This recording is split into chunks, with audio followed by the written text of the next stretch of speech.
I have here Huberman's list for healing like Wolverine and tolerating pain like a Saiyan. Okay, obviously it's not completely true, You're not an intellectual. You're a fake and a fraud. but these science tips will help you heal at an accelerated rate and lessen your pain. The first item on our list is sleep.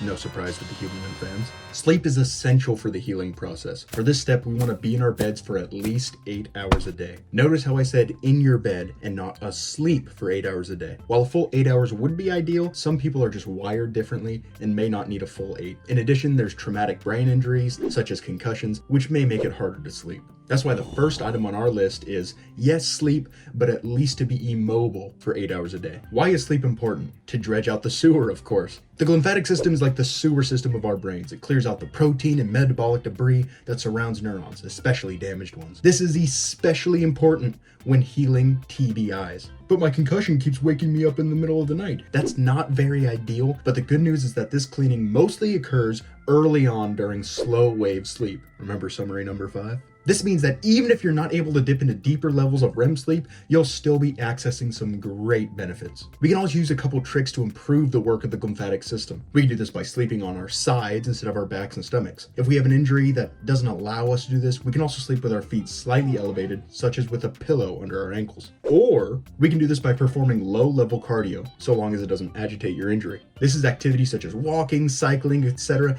that you can do while maintaining a full conversation with someone else. These tricks don't just help during injuries, but also for brain longevity overall. That's why the second item on our list is to walk for at least 10 minutes per day or 3 times a week for 30 to 45 minutes. The third item on our list is going to sound counterintuitive, but when you have an injury to one side of your body, the best thing to do is immobilize the healthy side. For anyone who has had a broken arm or knows someone who has, when they get their cast off, you probably remember how small the unused arm became. This atrophy actually didn't occur because the muscles weren't used, but rather because the nerve cells weren't being activated. To help with this, so long as it's safe and doesn't cause injury, you want to perform 1 to 2 hours of sensory motor work per day with the injured body part while restricting the healthy one. For example, single leg pedaling on an exercise bike. When we completely immobilize the side of the injury and rely solely on the healthy side to work overtime, it creates rampant asymmetry and negative neuroplasticity that will be incredibly hard to overcome. See, there's a region in our brain called the homunculus, which essentially works like a map of our body. Our body parts are constantly fighting for more map space, so when you neglect a broken body part, it loses its real estate, making it that much harder to correct the map and regain motor functions. What determines which body parts take up more map space to begin with? That all depends on how sensitive they are. Your fingers are much more sensitive than your back is. You may be thinking, duh. Well, duh. But if you need proof, you can perform 2-point discrimination. Have someone take 2 pens and touch them 6 inches apart on your back. Now have them touch the pens closer and closer together. You'll be able to tell it's 2 pens until about 3 inches apart. If you do the same test on your finger, however, you'll always be able to distinguish the 2 different pens up to 1 millimeter apart. That's interesting. But what does it mean for us? It means that the more dense the sensory receptors, the more prone that area is to feeling pain. When your body feels pain, it tends to mean there's an injury.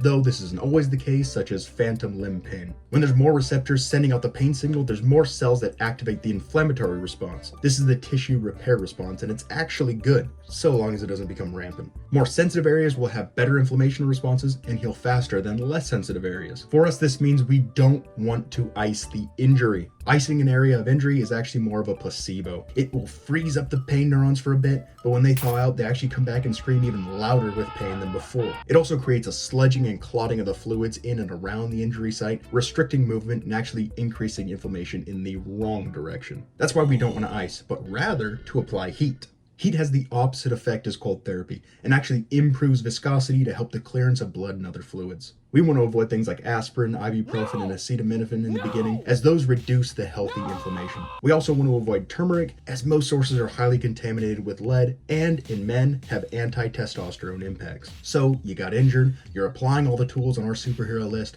but you're still feeling pain. How can we help that? Our interpretation is immensely powerful in dictating our experience. That's why when you're in a fight, the punches don't hurt until afterwards. During the fight, we kicked up our release of adrenaline, which shuts down pain pathways. We can liberate adrenaline from the adrenals by utilizing breathing techniques like Wim Hof or Tumo breathing. There's thousands of videos you can watch of these on YouTube. Adrenaline helps both decrease pain as well as to fight infection. The breathing might have helped, but if you're about to take a punch from this guy,